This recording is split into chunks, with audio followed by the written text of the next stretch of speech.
You have seen I. Thank you, Jesus. Ego. Yaramaze umwaka n'ukwezi kurenga. Umwaka n'ukwezi. Agwaye mu muhogo. Jesus. Ntibyakunda ko ashobora kumira ibintu bigumye.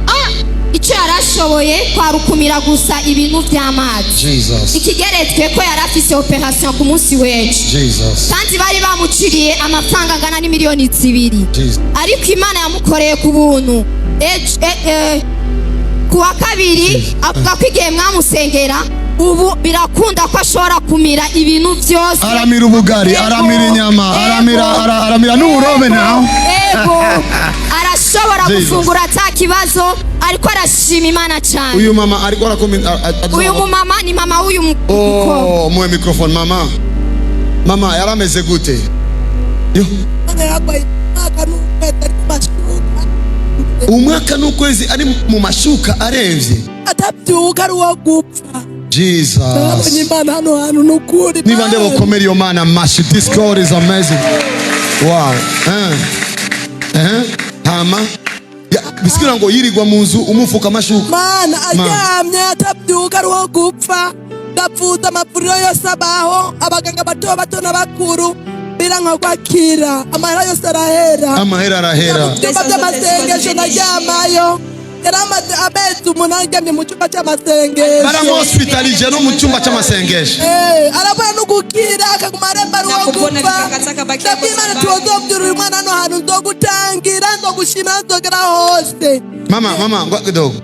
Wanamwinjije muri hospitalization icyumba cy'amasengesho yamaze amezi angahe? Amezi 8 aryamye yari yava nanjye njana yinjya mbara n'ubijya. Waragemura. Mama tujye boro. Aho yagwarira waragemurira we cange nabandi bagwariye. Wagemura umwana wawe gusa. Numva naje natekera umwana nabandi bakafungura. Amezi 8 birumvikana. Ego. So birumvikana ko amezi 8 quand même. Jesus, reka tureke ivyo hiye. Hama rero umaje ngaha gute? Umukobwa waje papa musekeza nanje yambwiye ati nukuri mama wabimbwiye uteba. Mukinama hari umupasiteri asengera abantu bagakira hari Imana. Ndavuga ko atebye kubimbwira umwaka bagomba gupfa ngo ngwina nakwereke niwe yazanye ngaha. Baje kumusengera umwana yakize daheze. Wamuzanye kangahe? Namuzanye dimashi heze no kwa kabiri acarakira mu mihogo. Mu mihogo. Ejo bamopeye nta n'igihumbi narifise cyo kumuvutisha narabutse. Nta n'igihumbi wari ufise. Ndayishimiye n'ukuri ndayishimiye. Mama arafise umunezero ku buryo uyumva ko atakindi yovuga. Sizi ko nawe unezerewe nkaho uvuge ngo Yesu ndagushimiye. Yesu ndagushimiye. Sema asante Yesu. Asante Yesu. Yesu ndagushimiye. Asante Yesu. I don't know if you understand. This is only Jesus. There is a God in heaven. Atari twatumana mana tuvugwa. Ariko ni Imana yadukunze iradusanga iranaducungura. Ama abiti Imana ni benshi. Ariko Imana kugikogwa. Ifisi izina ni Yesu Kristo da God in action. Listen. Tumuvuga batubona basazi. Tukimsema wanatuona wasazi. Ariko bijya bikogwa. Lakini zile kazi. Ninde yoharira? Nani anaweza kabisa? Umuvyeyi ariko araboroga. Umwana wacu yararemvye. Umwana wacu yaguma jamye. Yagomba aje gukora operation. Nabujo yarafise. Ariko umugabo. Lakini Bwana akora operation. Adakoresheje bisturi. Oh my God. Murashobora gukomera Yesu amashi. Unaweza kupigia Yesu makofi. Mama, nibwo bwari bwa mbere wumvise ko hari ibitaro vy'Imana ngaha? Bwari bwo bwa mbere nabyumvise. Ninde yakubwiye ntari ngaha?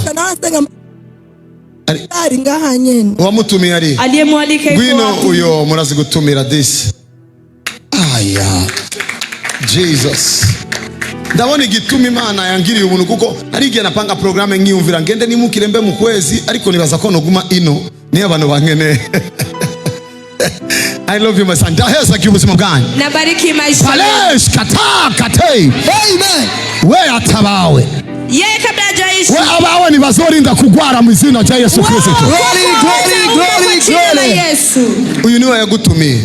Huyu ndiye amekualika. Huyu niwe yaragwaye. Huyu ndiye alikuwa anaumwa. Kubera iki watevye kumutumira ariko? Kwa nini ukumekawia kumwalika? Ujye mu rugombo. None ubonye umwana wameze gutya wumva gute? Ukiona mtoto wako yuko hivi na bonye gusabeza ubugari bwa bigora kamera intore zi. Mama agira iki akoze? Achefuka. Mama chakuboro. Bonye gusabeza ubugari bwa bigori akabumira. Naje shima Imana tishibwa hetu. Mana yo kwa Joshua ni Imana nyamana. So now mama aricaye. Mama anaketi. Arazanye ubugari. Analeta ugali. Araravye. Anatizama. Gorindira ndabe. Eti subiri nione. Umwana aragoroye ukuboko. Mtoto ananyosha mkono. Ni nyisinema. Ni kama si filamu. Nase kuishira muri laranti. Nimekataa kuweka mlaranti. Umwana aragoroye ukuboko. Mtoto ananyosha mkono. Arakubise nimba ari bunini cange buto. Anakata tongi kama ni kubwa wala ndogo. Arabuteruye. Ananyanyua. Mama abonye bwinji. Mama naona ugali unaingia. Jesus. Yesu anakuya mashi. Jesus is too much. Yesu kupigiwa makofi. You know, there is kinds of miracles. Hari bitangaza bimeruka bizukuru. Na ukiyumvira Mana. Na unajifikira Mungu. Jeho kona kasa matongi manini ntariko ndashima. Hari umuntu ashoboye guhimbaza kubera itongi. Mbona mimi nimekata tongi kubwa siliko nashukuru. Kuna mwenye anaweza kaabudu kwa sababu ya tongi. Ayo mashi tuyakomeye Jesus. Glory to Jesus. Yesu. Mugumbire uwakuzanye. Gumbire uwakuzanye. Come here. Father, thank you. Nasubire kugwara. Adashamezi umunani. Okay. Shalua tu. Umufuke chakani makushi. Kalish na kato maake. Kugira ngo umwana niwe yarabangamiwe. Kamiya mama. Umwana niwe yarabangamiwe ariko nawe ariko birakuruhisha. Ivyabagurukiye. Ivyaje kuguhombesha. Kama uja kuombesha soka. Segero mama. Pray for that woman. Wewe wabazanye nibizo kwigere bikwihora. You say come out. You say that devil. Irikura sengura menya. Ukiwa unaomba unajua.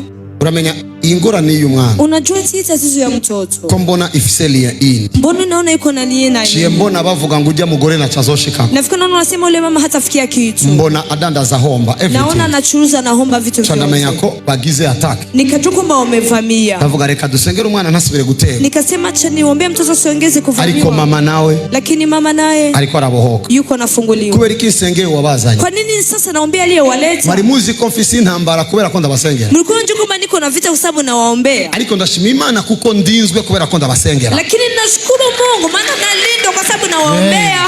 So alikuja wewe. Lakini sasa yule naye arashoboye guhagurukirwa n'intambara. Anaweza kainukiwa na vita. Ariko rero lakini sasa uwagiye kugira inyishu kubera ko yamutabaye. Hivi anaenda kuwa na majibu kwa sababu amemsaidia. As a prophet. Mumuvugishwa. As a voice. Ngijwi. Na wewe. Kuba wabonye ivyo Imana iri kwirakora. Kuba umeona venye Mungu yuko. Ugiye kubona gukora kw'Imana muri nondwe mu rugezo ruri hejuru. Amen. Amen. Uitwa nani? Unaitwa nani? Inde. Irangimte Dondiera. Come. Ingo. Birumvikana ko wababara utari kurafungura ibigumye ariko Imana iragukunda. Bosa urusanzwe wiga. Mwakanga. CZM. Jesus, thank you. From today she's free.